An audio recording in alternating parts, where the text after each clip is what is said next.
नमस्कार, चार का चक्रव्यूह में आपका स्वागत है। मैं हूं आपके साथ अंशिका। नेता हो या अपराधी, आतंकी हो या जिहादी, कौन किसके चक्रव्यूह में फंसा, इस शो में आपको विस्तार से बताएंगे। चक्रव्यूह में आज सबसे पहले बात तुष्टीकरण की राजनीति में फंसे उद्धव ठाकरे की, क्योंकि उनकी पुलिस ने आखिरकार नोटिस जारी कर इस बात का ऐलान कर ही दिया कि लाउडस्पीकर पर हनुमान चालीसा नहीं बजाई जाएगी।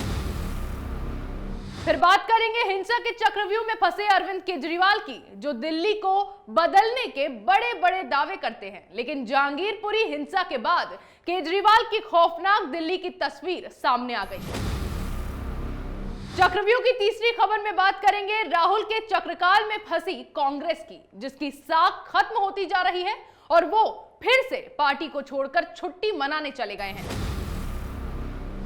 चौथी और आखिरी खबर में बात करेंगे पीओके एक्टिविस्ट के चक्रव्यूह में फंसे इमरान खान की, जिनकी फिर एक काली करतूत सामने आई है कि उनके कार्यकाल में अगर किसी ने अत्याचार के खिलाफ आवाज उठाई तो उसे देशद्रोही घोषित कर दिया गया।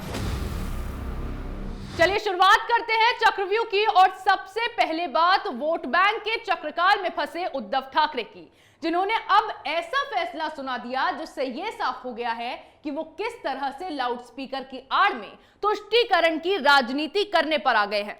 महाराष्ट्र में मस्जिदों से लाउडस्पीकर हटाने को लेकर महाराष्ट्र नवनिर्माण सेना लगातार प्रदर्शन कर रही है।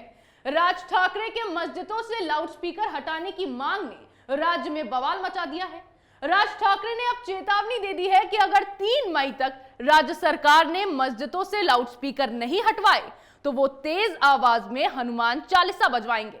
लेकिन उद्धव ठाकरे इस मामले में ना तो खुलकर हिंदुओं के पक्ष में बात कर रहे हैं और ना ही मुसलमानों के पक्ष में।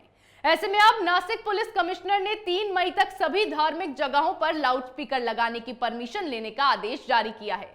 आदेश के मुताबिक धार्मिक स्थलों पर लाउडस्पीकर अगर लगाना है तो उसके लिए पुलिस से परमिशन लेनी होगी। अगर 3 मई तक पुलिस से परमिशन नहीं ली गई और उसके बाद धार्मिक स्थल पर लाउडस्पीकर लगाया गया तो उस पर पुलिस सख्त एक्शन लेगी।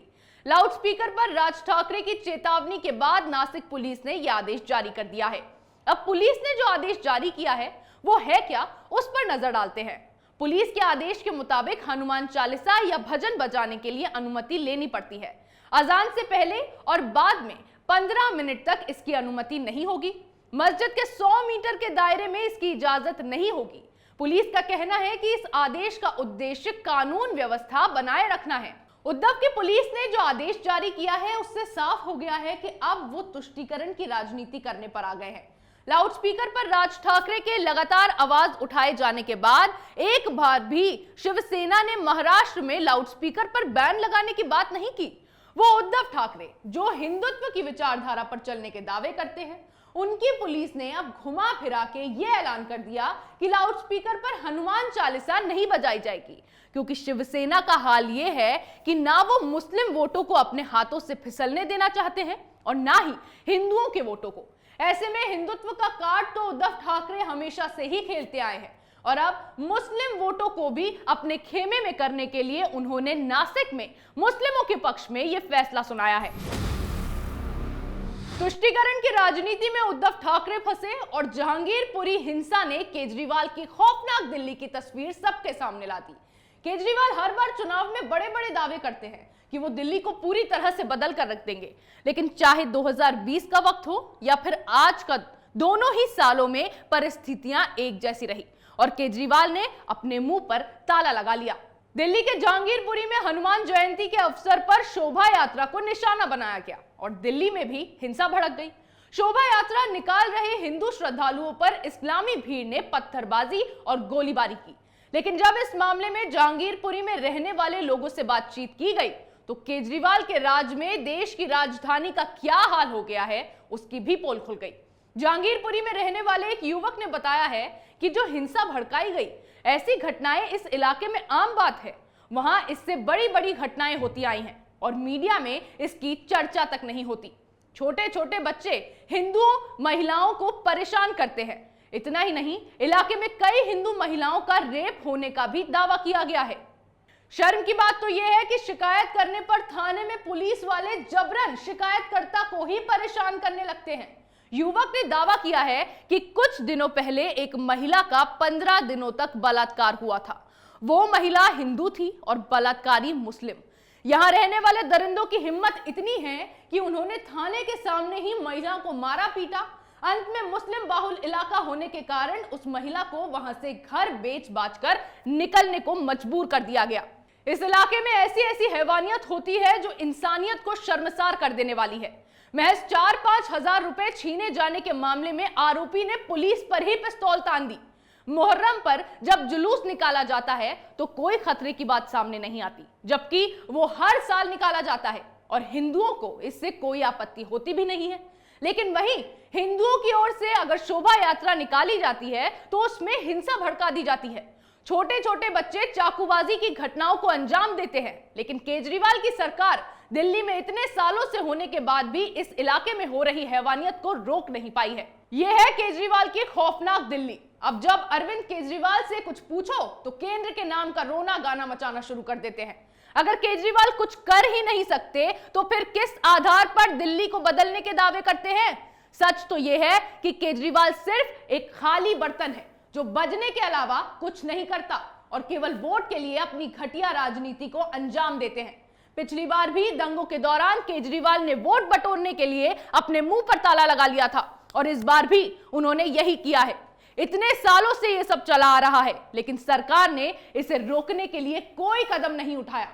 नतीजतन जहांगीरपुरी में शोभा यात्रा को निशाना बनाया गया और दिल्ली को फिर दहला देने की साजिश रची गई। यहां केजरीवाल के खोखले दावों की पोल खुल गई, वहां राहुल के चक्रव्यूह में कांग्रेस फंस गई। यूपी विधानसभा चुनाव में कांग्रेस को बुरी तरह हार का मुंह देखना पड़ा। कांग्रेस की अंतरिम अध्यक्ष सोनिया गांधी पार्टी को फिर वजूद में लाए जाने के लिए एक के बाद एक बैठकें कर रही हैं। अगले महीने राहुल गांधी का 2 दिनों के लिए तेलंगाना जाना पहले से तय है। वहीं गुजरात और हिमाचल प्रदेश के चुनाव भी सिर पर हैं। लेकिन इन सब को छोड़ राहुल फिर एक बार गर्मी की छुट्टियां मनाने के लिए विदेश रवाना हो गए हैं। यही जानकारी सूत्रों के हवाले से सामने आई है। हालांकि इस संबंध में कांग्रेस की ओर से अभी तक कोई बयान जारी नहीं किया गया। पिछले एक हफ्ते से कहा जा रहा था कि राहुल गांधी विदेश यात्रा पर जाने वाले हैं। इससे पहले वो पिछले साल दिसंबर में अपनी निजी यात्रा पर विदेश गए थे। उनकी ये यात्रा 5 राज्यों के विधानसभा चुनाव का बिगुल बजने के बाद हुई थी। वहीं संसद के शीतकालीन सत्र से ठीक पहले करीब 1 महीने के लिए वो विदेश यात्रा पर चले गए थे। पिछले 5 महीनों में राहुल गांधी की ये दूसरी विदेश यात्रा है। राहुल गांधी का ये रिकॉर्ड रहा है कि जब भी पार्टी को उनकी जरूरत होती है तो वो नानी के घर छुट्टियां बिताने चले जाते हैं, क्योंकि कांग्रेस के युवराज को सब कुछ पका पकाया चाहिए होता है। चुनौतियों का सामना करने की हिम्मत राहुल में है नहीं, इसीलिए ही बिना सोचे समझे कोई भी अनशंड बयानबाजी करते हैं और जब मोदी सरकार की ओर से पलटवार होता है तो उस पर बिलबिलाने लग जाते हैं। राहुल गांधी के नेतृत्व में कांग्रेस का बेड़ा गर्क हो चुका है, क्योंकि जब पार्टी को संभालना चाहिए तब राहुल सब भगवान भरोसे छोड़कर घूमने निकल जाते हैं, जो कांग्रेस के बर्बाद होने की सबसे बड़ी वजह है। और अगर ये बात कांग्रेस को अब भी समझ नहीं आई तो जो आने वाले गुजरात, हिमाचल, तेलंगाना के चुनाव है उसमें भी कांग्रेस पार्टी का वही हाल होने वाला है जो यूपी विधानसभा में हुआ था। फिर ठीकरा राहुल गांधी पार्टी के लोगों पर फोड़ देंगे और ऐसे ही फिर नानी के घर चले जाएंगे। फिर कांग्रेस पार्टी का जो भी हो वो सब भगवान भरोसे ही रहेगा। राहुल गांधी ने तो कांग्रेस का बेड़ा गर्क कर दिया है, लेकिन इमरान खान भी राहुल के ही नक्शे कदम पर चले हैं और उन्होंने भी पाकिस्तान को बर्बाद करने में कोई कोर कसर नहीं छोड़ी है। ऐसा इसीलिए क्योंकि पाकिस्तान के प्रधानमंत्री की कुर्सी को छोड़े हुए इमरान खान को 1 हफ्ते से भी ज्यादा का समय हो चला है। फिर भी हर दिन इमरान से जुड़े नए नए खुलासे हो रहे हैं। इमरान खान ने सत्ता में रहने के दौरान क्या क्या गुल खिलाए हैं, इन सभी बातों के खुलासे अब होते जा रहे हैं। अब उनकी काली करतूतों का पुलिंदा दुनिया के सामने आने लगा है। पहले यह खबर आई कि उन्होंने तोहफे में मिले 18 करोड़ के हार को बेच दिया और अब यह खबर सामने आई है कि इमरान अपने कार्यकाल के दौरान अत्याचार के खिलाफ आवाज उठाने वाले लोगों को देशद्रोही घोषित कर दिया करते थे। पीओके के एक एक्टिविस्ट शब्बीर चौधरी ने इस बात का खुलासा करते हुए कहा है कि पाकिस्तान के पूर्व प्रधानमंत्री इमरान खान अत्याचार के खिलाफ आवाज उठाने वाले हर व्यक्ति को देशद्रोही करार देते हैं। चौधरी ने जोर देते हुए बताया कि जो लोग अपनी आवाज बुलंद करते हैं वो वास्तव में देश में बदलाव लाते हैं और इसे बेहतर बनाते हैं। लेकिन जो लोग पीओके या गिलगित बाल्टिस्तान में मुद्दों को लेकर आवाज उठाते हैं या अपनी चिंता व्यक्त करते हैं, उन्हें किसी और के लिए काम करने वाले एजेंट के रूप में माना जाता है। पीओके कार्यकर्ता ने यह भी खुलासा किया है कि पीओके और गिलगित बाल्टिस्तान में रहने वाले निर्दोष नागरिकों के खिलाफ पाकिस्तान अत्याचार कर रहा है, साथ ही उनकी आवाजों और अधिकारों को दबाने का काम भी किया जा रहा है। इमरान खान ने अपने कार्यकाल के दौरान एक नहीं हजारों ऐसे काम किए हैं जिसका कोई जस्टिफिकेशन हो ही नहीं सकता है। उनकी सरकार गिर गई, लेकिन फिर भी उनके कारनामों की लिस्ट खत्म नहीं हो रही है। वहीं अब वो पाकिस्तानियों से सरकार के खिलाफ जाने की अपील कर देश का माहौल बिगाड़ने की कोशिश कर रहे हैं।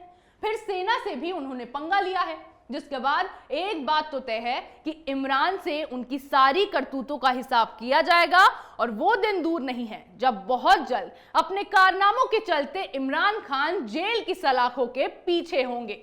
चक्रव्यूह में मेरे साथ आज इतना ही। कल फिर कौन किसके चक्रव्यूह में फंसेगा, नए मुद्दों के साथ पेश होंगे और दिखाएंगे कई और सनसनीखेज खुलासे। तब तक के लिए देखते रहिए कैपिटल टीवी।